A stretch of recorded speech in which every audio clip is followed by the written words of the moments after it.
I don't think you should be every day. Well, how can we move on when there are parents whose sons and daughters are kidnapped in Gaza? How can we move on when there are people who can't move on? The opposite. They died and they gave their lives so that you can go do and live a life that's with Torah and mitzvot. They didn't die so you could sit in a bar and drink. They sat there so you could continue living a meaningful life that they no longer can. They protected that right. They protected that ability. And so each time you put on tefillin in the morning, I always see it every time, but I don't feel like I have energy to put on tefillin or get up again early for a minyan or whatever else. I'm not really doing it for myself. I'm putting on tefillin 6 times for 6 different soldiers who no longer can. And my wife is lighting Shabbat candles for 18 different women who no longer can because they've been snuffed out. You're moving on that torch forward for them. You have a great responsibility on your shoulders as a Jew, because we all know the Jewish people are one soul together. Welcome to Ordinary People with Extraordinary Stories. I'm Chana Weisberg, host of this podcast. Joining me today, we have Yossi and Batya Blooming.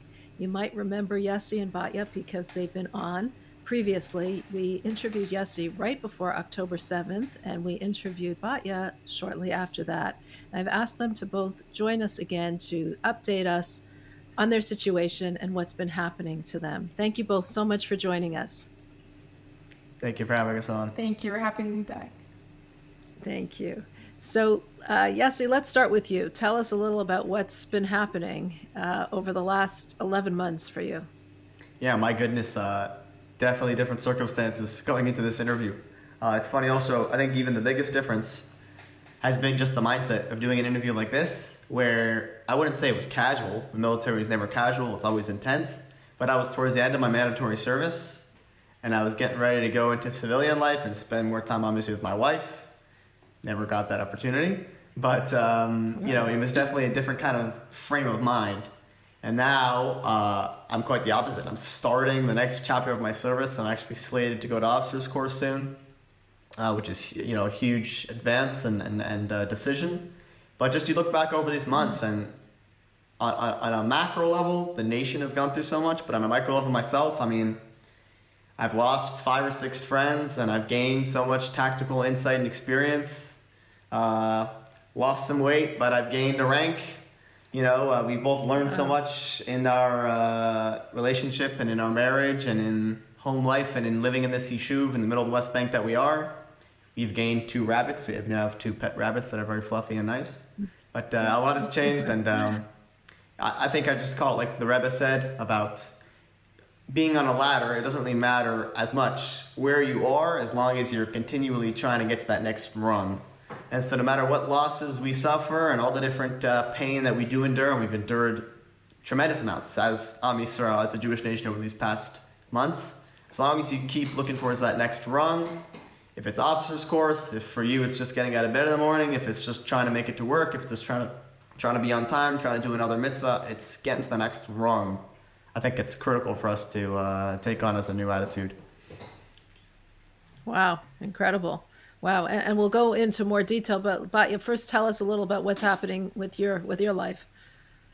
So, exciting thing is Baruch Hashem. Busy working here, actually in a high school in the issue where we live. I work with youth at risk. We have a high school that's very unique. The only from high school for girls that come from very complicated backgrounds. They get sent here by child services for the government. So it's very busy work, very intense. But Baruch Hashem, I'm enjoying it very much. I think when we think of the wider picture, what we're going through as a nation now, I think that it's like what I'm feeling is that it's easy to like get into this routine of like a new year, school, work, and stuff like that, and to remember like, wait, the 7th of October wasn't so far ago. We're still in the middle of this, and even if we don't fit in our everyday life, like to try and like not get used to like the new routine of like, we don't like usually hear sirens or whatever. We don't really feel immediately the war. And I think Yossi not being home is part of what reminds you of that he's on an important mission. We're part of something much greater. But sometimes like during the everyday life, you could forget that. So trying to remind myself and here and there do things like spiritually to daven more or reach out to a friend that I know that's going through hard times. So just to try and stay in that, with that mindset. Right, for sure. Where are you both living right now? in Dolev, beautiful place. It's I'd say about 5-6 kilometers from Modi'in, about 3 kilometers from Ramallah out west, and beautiful pasture and landscape. It's the heart of Eretz Yisrael, I always say. Wow. Well, yeah. So you said you're starting an officer's course. What caused you to decide to make that move in your life? I mean, that's a pretty big move. Right, and if you would have asked me last time, I would not have said I was going officer's course at all. So officer's course for the uninitiated is essentially, it's a difference between I'd say like a student at a school and a teacher at a school. It's just a complete world of difference. Even though I was a commander before, I was essentially a junior commander. I would command, let's say, 6, 10, 20, 25 guys at the maximum. And at the end of the day, I was kind of part of them. I was more of a junior commander and a soldier than I was some kind of leader and officer. Going to officer's course means signing on an additional 3 years in the military. It means you essentially become, I mean this in least demeaning way possible, but you become really subject and property of the military and whatever engagements they would do. If some other scenario or war would come, I would be there on the front lines without any real question. As a junior commander, there's other checks and balances that are part of the process. So being an officer is a tremendously large decision. And before October 7th last year in the similar interview that we're doing now, I wouldn't have said I was up for it. I wouldn't have said I was interested. I already did 3 years in the military at that point. I was right towards the end. I was looking to go study, and then maybe after that go to like a more specialized unit in the combat field. But seeing what's happened in the war and experiencing it, obviously firsthand, and training the soldiers who are now in Gaza right now as we speak. I mean, it's been a few months. I actually trained these soldiers from the very first day. The very first person they saw in uniform was me. And now they're in Gaza fighting as fully trained soldiers. And I have to, trust with my conscience to keep it relaxed that what I taught them is what properly will lead them forward in the battlefield. And I taught them the right things, and I trained them right, and I gave them the proper discipline. And that experience really gave me the realization, okay, this is where I'm supposed to be. I'm not supposed to be learning in some kind of university. I'm not supposed to be advancing this or that. Hashem is clearly telling me my message that this is where I personally feel I'm making the most of my efforts, as difficult as it is. And as a nation, this is where we're needed. And we see now in the news of 60,000 Haredi youth are not enlisting, and what are we going to do? We're going to get them here, we're going to put them there, we're going to force them, we're not going to. Whatever the case, there's a shortage of soldiers in the IDF, and that doesn't mean on a numerical level. You can always put the reservists and make them go again, and make them come again, and make them come again, and that's what they're doing. There's reservists who are doing 250, 300 days now of reserve duty, and they're 40, 45 years old. That's one discussion. But what I think is really lacking are commanders who, not only are they on uniform and they're physically in the military, but their heart is there as well with their soldiers. And that's missing. And I always had such a bond and such a caring and such an intimate realization of when a soldier encounters a difficulty, there's so much more than just, he's tired or he's not interested or he's brazen and he doesn't care about authority. You have to work with and you have to be part of this breathing unit, breathing apparatus that's called a military, platoon together. And so, I'll make a long story short, but I contacted over the past 8 to 10 months, not 5. I'm trying to get this process done to go to officer's course. And it's a very, very difficult process because nobody, except for 3 people in the 75-year-old history of Israel, have ever gone to officer's course directly from civilian life. It's not something you can do because when you're in the military, you can become an officer. When you're a civilian, you can become other things, but not an officer of the army. It doesn't really work. And so you can ask my wife. I contacted not 5 officers and people in Israel, not 10, not 15, not 20. I contacted 43.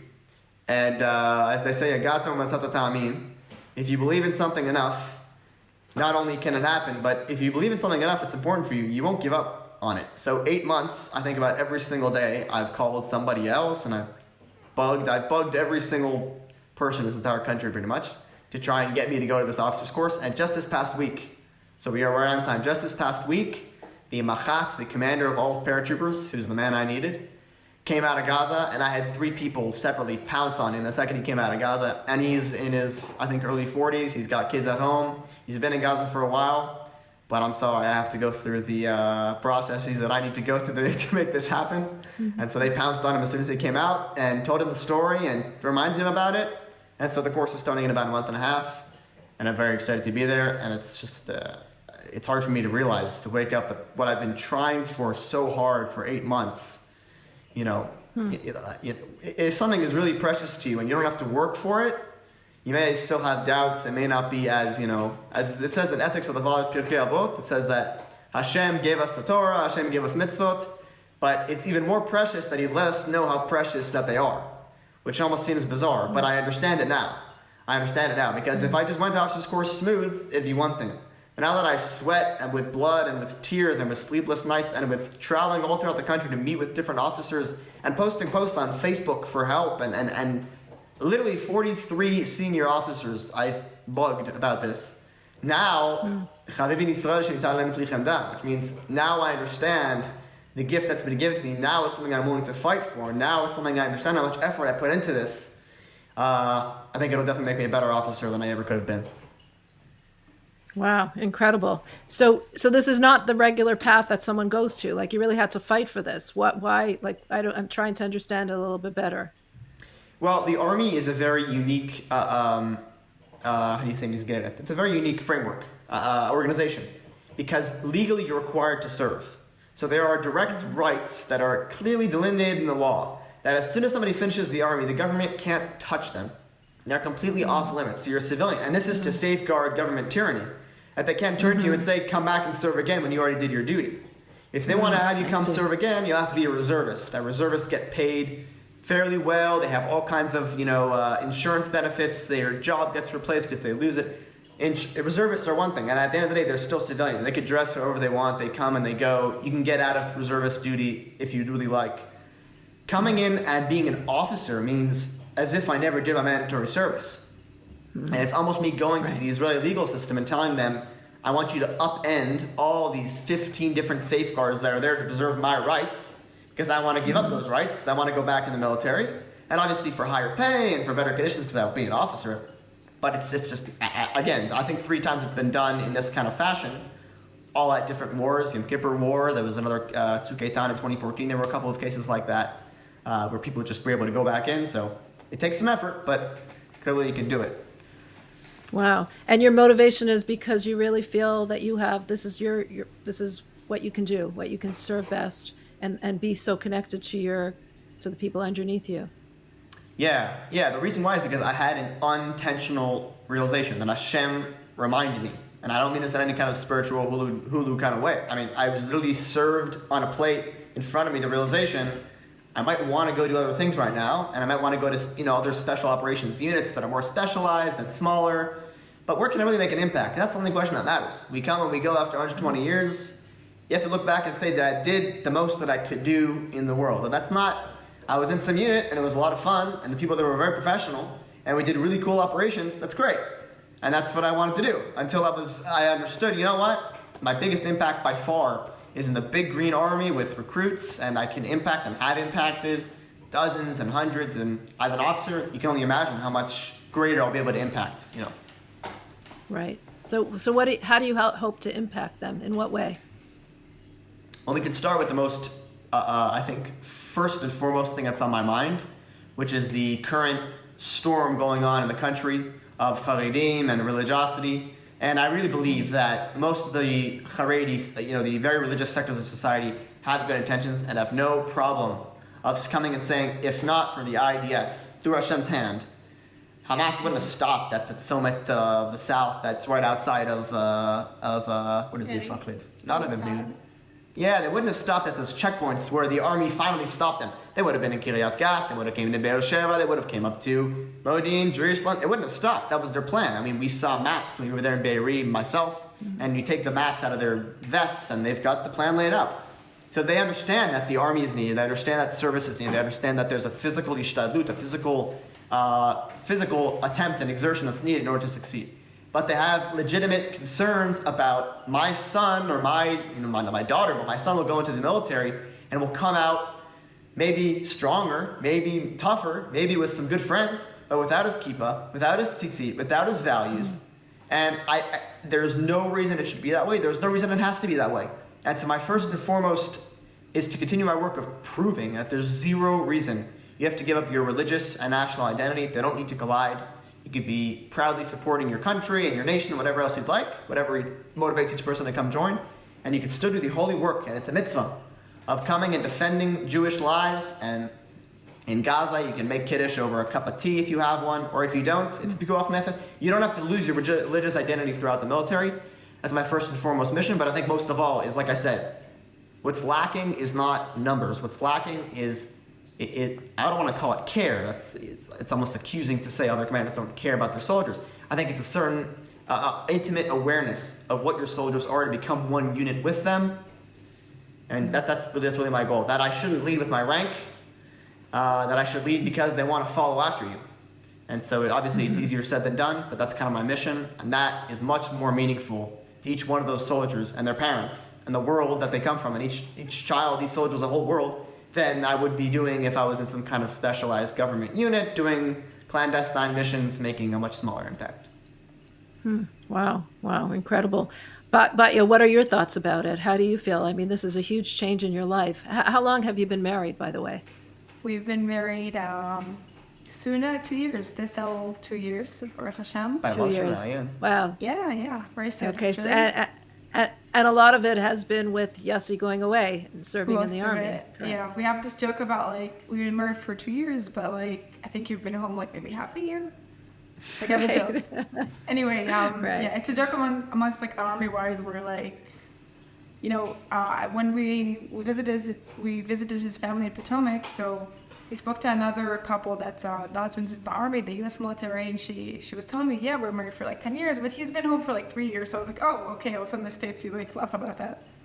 But I think that when we just got married, so we were discussing, like, would you consider women officers course, would you not? And I was talking to some wives of officers, and I was very much against that. I was like, this is very intense. You sign on for another 2 or 3 years. How many? 2 years and 8 months minimum, but you know me, it's going to be much more. Yeah, and then you probably continue, you sign up for a few more years, and you have so much more responsibility. It's not like whatever we've experienced until now, it's like a very serious step, like above that. So I was very much against that, because also you could think of, like, you know, a future family, and it's concerning to, like, have so much responsibility on your own. And I think that the 7th of October really changed my mind. And the combination of just understanding the importance of this job, this tafkid, it's not really a job, it's more of like a mission. And also, commander that has, like, that is leading on the one end with, like, the professional experience and knowledge, but also with Torah and Yiddishkeit and Yirat Shamayim, just one more officer like that is such a drastic change.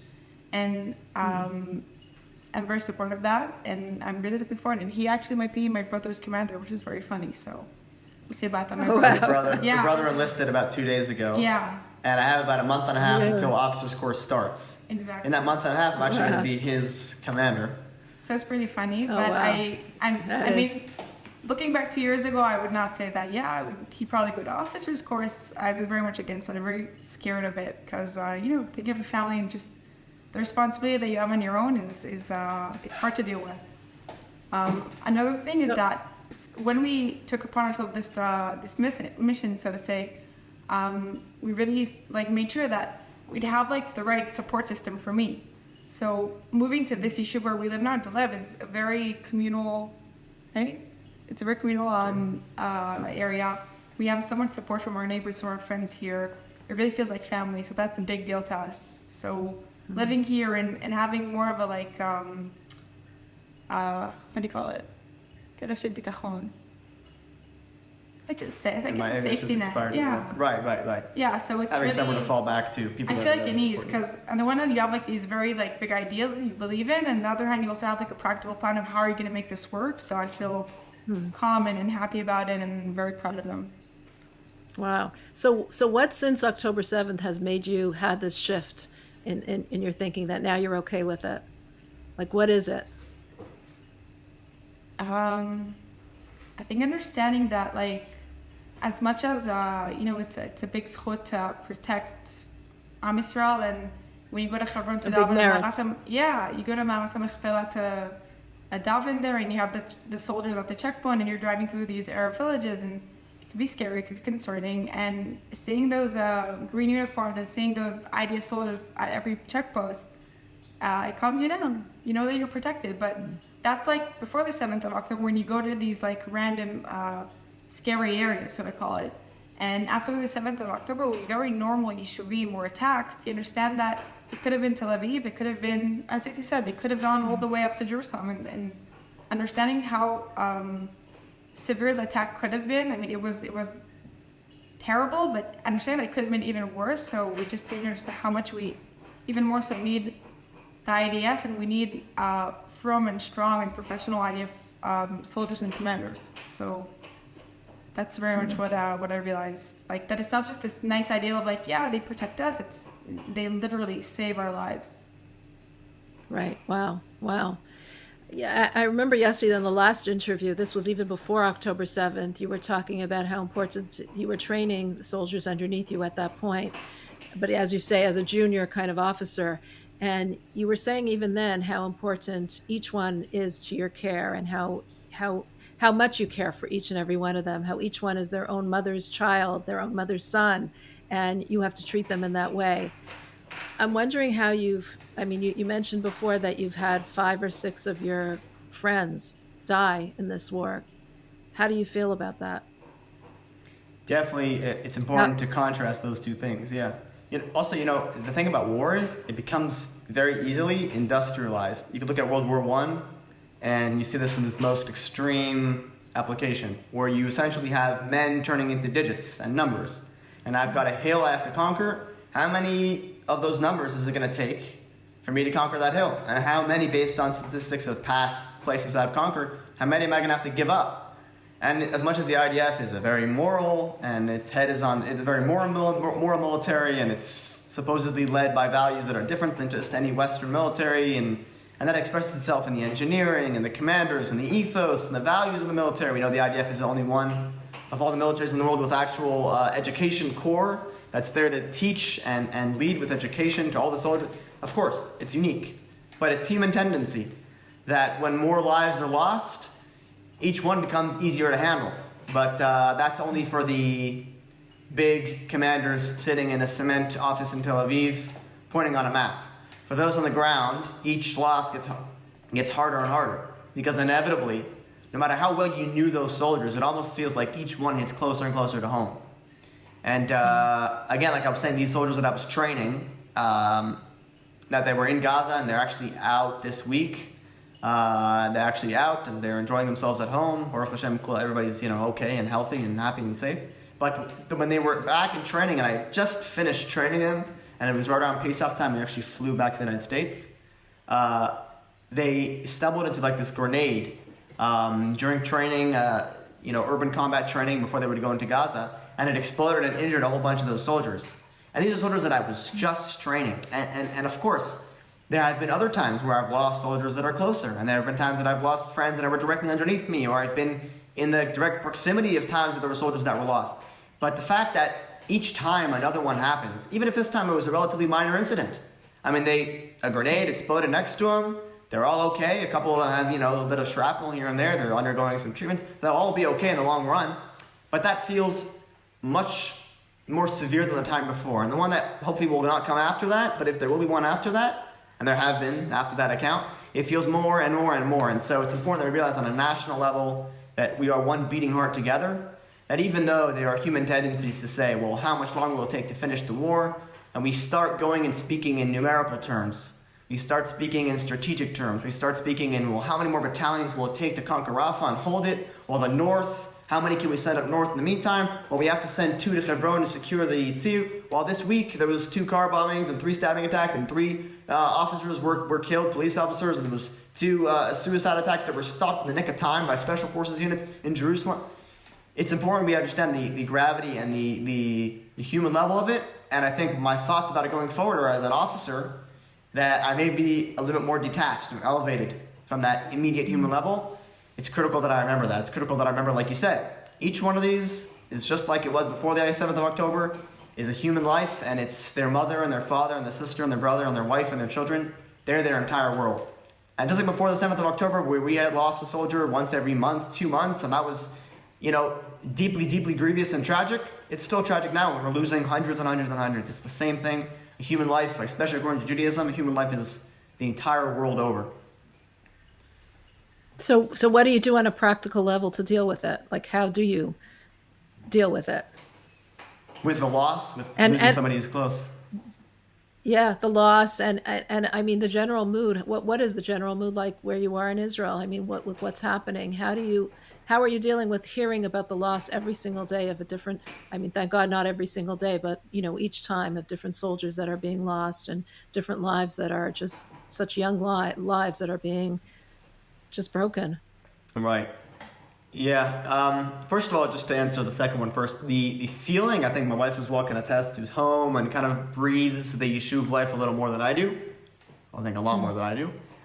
Is that people can get a little bit jaded, but the enemy will always. I mean, we had a terror attack on our Yishuv, this Yishuv right here, a couple months ago, and we had a member of the Yishuv killed as well in a terror attack. And there was this fellow from the, funded from actually U.S. funds from the Palestinian organization here, which is supposed to be a somewhat more peaceful organization than Hamas is. And for the most part, they are, until there's one that isn't. And all it takes is one that isn't, and he's got professional American training from the CIA, he's got great gear, he's got great equipment. He's set up on a hilltop over here, and it took 7 hours and 2 combat sorties, 2 bombings, from a war helicopter to take him out. It was really scary. And it was 5 a.m. 5 a.m. I was actually here at home on a Friday morning, and I wake up to the sounds of gunfire, and I hear a missile coming down the night. I said, "Whoa, that's it. It's time to get back in action." And right outside our door on the hilltop right here, we've got missiles coming down to take out this one guy. So it'll remind you that you can't get too jaded. It will remind you. It'll be in your face. It's a small country. My sister is coming to Israel tomorrow for seminary. She's going up north to Tzfat. I don't think she's going to finish the educational year. There's no way. A couple semesters, there's going to be rockets, there's going to be attacks. Probably going to move them in the... So it'll always remind you that it's there. But I think for the most part, people are able to go on with their lives, which I think is a wonderful thing. I don't think you should be every day... Well, how can we move on when there are parents whose sons and daughters are kidnapped in Gaza? How can we move on when there are people who can't move on? The opposite. They died and they gave their lives so that you can go do and live a life that's with Torah and mitzvot. They didn't die so you could sit in a bar and drink. They sat there so you could continue living a meaningful life that they no longer can. They protected that right. They protected that ability. And so each time you put on tefillin in the morning, I always see it every time, but I don't feel like I have energy to put on tefillin or get up again early for a minyan or whatever else. I'm not really doing it for myself. I'm putting on tefillin 6 times for 6 different soldiers who no longer can. And my wife is lighting Shabbat candles for 18 different women who no longer can because they've been snuffed out. You're moving on that torch forward for them. You have a great responsibility on your shoulders as a Jew, because we all know the Jewish people are one soul together. And so it's not like it's not your responsibility because it's somebody who's disconnected from you. No, you lost a part of your soul as well. And the fact that you're alive is a responsibility. Of course, it's a gift and it's a privilege, of course. But it's a responsibility moving forward to continue the torch that they were carrying that now been transferred for you because it's been snuffed out. So with that, I still think it's very important that we understand we're here to live and we're here to be happy and smile and move on. So I'm happy to see there's some normalcy here in the Yishuv. And then I think this is a lot more brief, but my personal attitude towards loss and shock and trauma is to take that idea that I just spoke about now, which is continue their torch forward and apply it immediately without delay, without any emotional gap. And of course, psychologically, we can speak about compartmentalization and pushing traumas away. And you could hide a bubbling water under the rug, but it'll continue to bubble and it'll explode. I'm not saying I don't agree. I'm saying the personal way that I've seen which succeeds most is if I prioritize the moment I heard a couple months ago there was a tank that fired on 4 or 5 of my guys. There's actually a crazy story about that. I was supposed to be there with them in that building when this IDF tank fired 2 shells on them.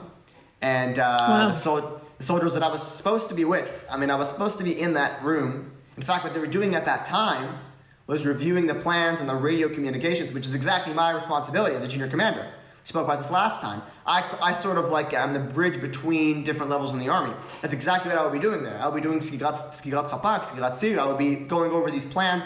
That was the exact room that was hit with this tank. Anyway, so I had lost about 4 or 5, in that 2-day span. Someone died from injuries afterwards. Very, very close friends. More than close friends. I was supposed to be there with them. I was supposed to be in that unit with them. And I mean supposed to in 100% of that word. And so looking back on that, I don't wallow in it. Of course, I'm sad about it. Of course, it's awful.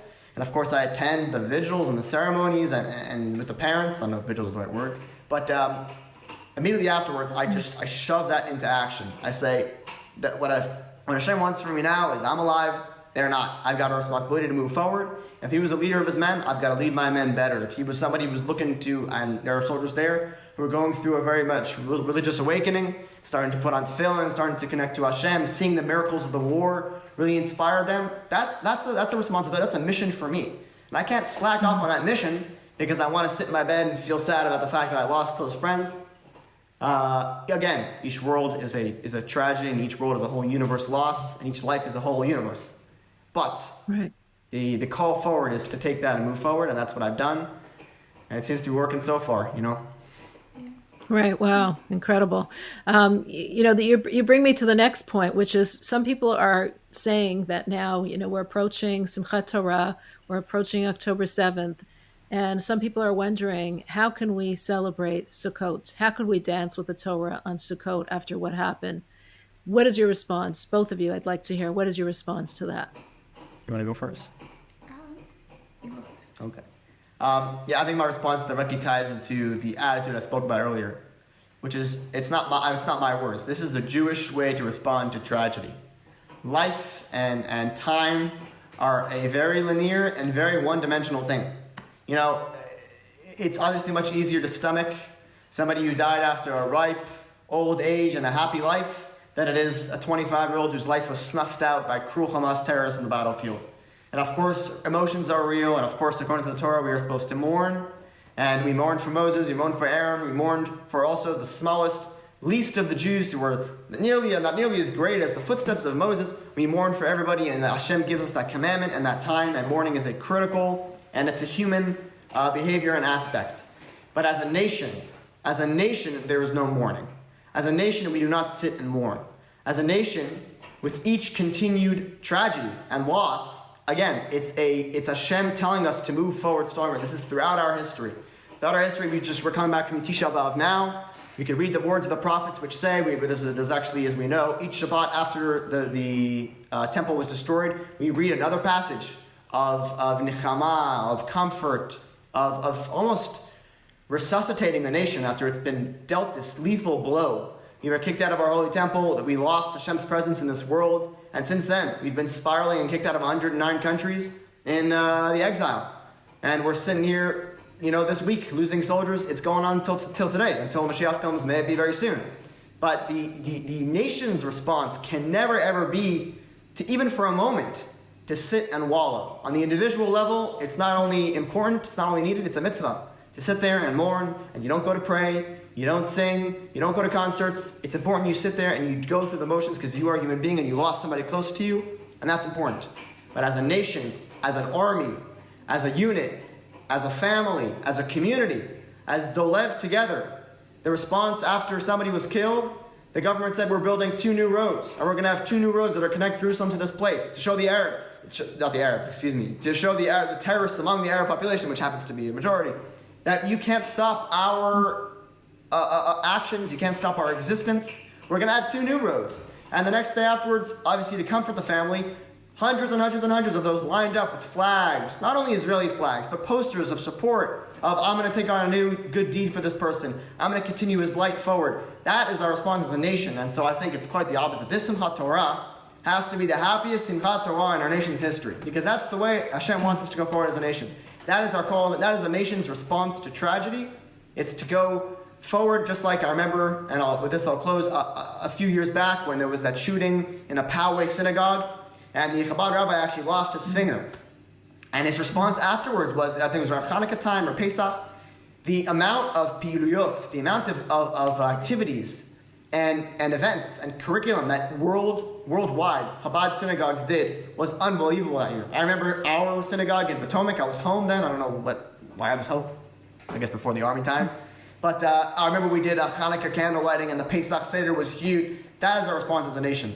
That you try to put us down, we will replenish ourselves, we will strengthen ourselves twofold. And I really hope that the nation takes that message to come into the Simchat Torah. I know I myself, whether I'll be in Gaza or Lebanon or a training base or on uniform or out of uniform, I will be dancing the hardest I ever have this Simchat Torah. Wow. I Really really incredible. relate to that approach. I mean, I think that when we look back to the week, like after the 7th of October, and we remember that as much as we were, scared and trying to figure out like who's okay, who's not okay, what actually happened, there was a lot of awareness around don't post videos, don't share videos, don't try and watch videos if you know that there's some sort of something that's hard to watch, something that's not appropriate, like something very violent. Don't go in and let Hamas scare you. It was a lot of like psychological warfare.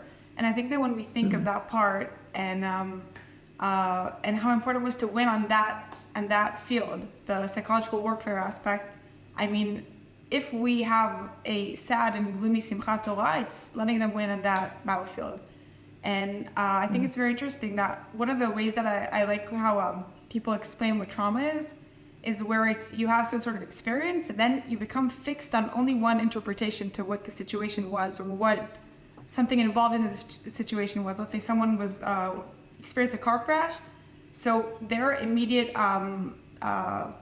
like connotation or interpretation. Yeah, interpretation of like anything related to driving to a car is like fear. I'm gonna crash again. I'm gonna kill someone. It's all around that. There's no other option. They can't see the situation as I'll drive my kids to school. I will go for a trip. I'll be okay. Everything will be great. There isn't any way to understand it like other than it will be bad. Someone will die.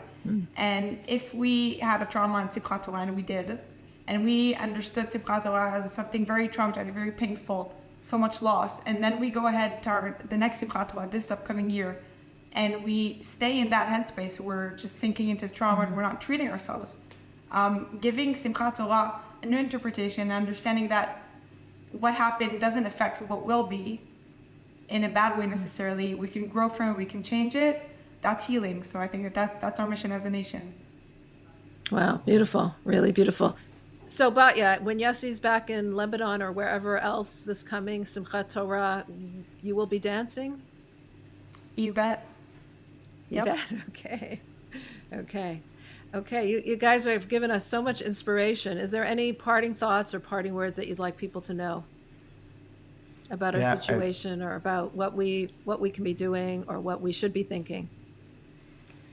Yeah, I think what most stands out from all the headlines and from all the current events and everything that goes through social media and what catches people's attention is the Jewish nation's response. And that's what the world is looking for.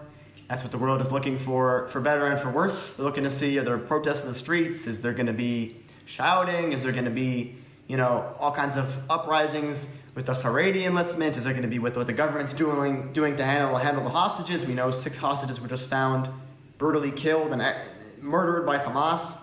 And all the different responses, I think, just like coronavirus, or just like the political divide that really swept through this country, anything can divide anyone. And even this war, I hate to say it, we're 10, 11, 12 months in. People, again, they get jaded. They get used to it. They start arguing again. There's still protests in the streets. The message for us as Jews is we have to find where our moral compass lies. What our guiding values really set our opinions, our attitude. The reason we get up in the morning, it has to be based on something godly and objective, spiritually objective. And that means Hashem gave us this land. That's an inalienable truth. Hashem promises us that as a Jewish nation, if we are faithful to Him, I read this 3 times a day, if we are faithful to Him, He will bless us with bounty and with blessings. And even if it's hidden bounty, even if it's hidden good that we can't understand, good that's hidden behind multiple layers, we know Hashem is there holding our hand. But if we try and think with the compass of the nations of the world, we think with the compass of the UN, or of the Western values, or what democracy is supposed to be, and what this is supposed to be. These are all wonderful things. And they have their time and their place. And not only do they have their time and their place, they're responsible for a lot of good in the world. But what guides a Jew forward has to be the holy Torah and the holy mitzvot, a kippah on his head, and tzitzit, and Shabbat candles, and tefillin in the morning, even if it's in Gaza, and it's 6:35 p.m., and Shkia, and sunset is in 5 minutes, and I got to slap it on in 5 minutes. What has to be guiding you forward is like what Batya says, you bet I'm going to be dancing in Simchat Torah, because Hashem is the one who guides me. If we live above, almost hovering above the world's craziness and commotion, then no matter what it is, coronavirus, a war, the hostages, what it's going to be, the Haredim, it almost doesn't affect you. It's not on your radio channel. You're above that. And so I bless myself that I should succeed in applying that and really guide myself, not by the United States or the UN or whatever my own mind tries to tell me, but by Hashem's will and Hashem's path forward. And so should He bless all the families of Am Yisrael and all of Am Yisrael together, that we continue to go forward with that message. If we go forward with that message, like I always say, nothing can ever defeat us. Wow, beautiful. Thank you. Amen. Yes, so true. Amen. Beautiful. Batya, would you like to share anything? I think that for people that aren't in Israel, or even people that are in Israel but feel a little disconnected from what's going on the one hand, it's always easier to go, like, it's always easier to go to one of two extremes when you're dealing with something hard. Either to be indifferent and not really care, or to be overwhelmed and, cry all day, feel like terrified to go outside, or, deal with a lot of anxiety. And I think that for all of us who feel a little like disconnected, just to, on the one hand, keep a steady routine, to be happy, to help others, to focus on how can I do good to someone else, how can I help someone else, and on the other hand, also to try and feel a little more connected by hearing what's going on, reaching out to people, keeping a steady balance between not being disconnected, knowing what's going on, reaching out and being connected, but also keeping a healthy routine and not being swept into it. So I think that's important to keep. Right. Beautiful. Really beautiful. I thank you both for joining us. Really, thank you so much. Thank you for what you're doing. Thank you for what you're doing for the Jewish people. Yossi, for what your service. Batya, for being there, standing by him. I don't know how to even express my appreciation to both of you. Thank you so much for joining us. Thank you. For sharing some of your life and work. It is with love and it is an honor. Thank you so much for having us on. Take care. Amen.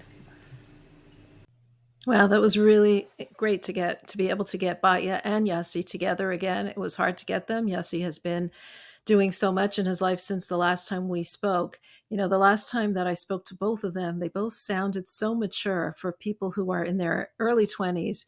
And I have to say, just a few months later, they sound so much more mature, even with so much more wisdom for people that young. And I guess situations just really do that to you. What stands out from the interview is how Yossi started off saying how no matter where you are on the rungs of the ladder, as long as you're moving, as long as you're going further, that's what makes the difference. What stood out for me was, again, the sensitivity that he had for his soldiers and the care that he had towards them, but even more so how his last several months of fighting in Gaza has completely really changed the trajectory of his life, in the sense that now he's embarking on a new career in the army as an officer's, taking an officer's course and trying to be there to protect the Jewish people, all the more so, trying to train the soldiers in a caring way in what they need, so that he can be giving them the guidance that they need for the protection of the Jewish people and our Jewish land. And the courage that he says that with, and the absolute passion that he feels in his commitment to that, was really admirable. I guess the take-home message that I take from this interview is how sometimes life experiences could really change the trajectory of our life, can change where we think that we're heading and where we're going. And with Yossi and Batya, it seems very clear she's there with him on the side, even though originally she was not interested in this kind of career. She is now standing there, defending him at his side, supporting him in what his choices are, and in his choice of just trying to be there for the Jewish people in the best way that he can, in what he sees as his unique individual role. And if we could take that lesson for ourselves, that sometimes it means that when we go through a situation, we can take the lessons of that situation to create change in our own life, change that is positive change that will help us grow to the utmost, change that will help impact our world in the most positive way. So the message is really to take those lessons that we go through, the challenges and the struggles, and use them for our own climbing in the ladder to go up higher and higher. If you enjoy watching these podcasts and these interviews, I hope you are subscribed to Chabad.org/extraordinary to make sure that you get them in your inbox. Also, I hope you're checking us out on Spotify or Apple Music. We are there. and you can take us with us on the go, listen to us, listen to the inspiring stories of these incredible people. Thank you so much for watching, and thank you so much for being part of this extraordinary community.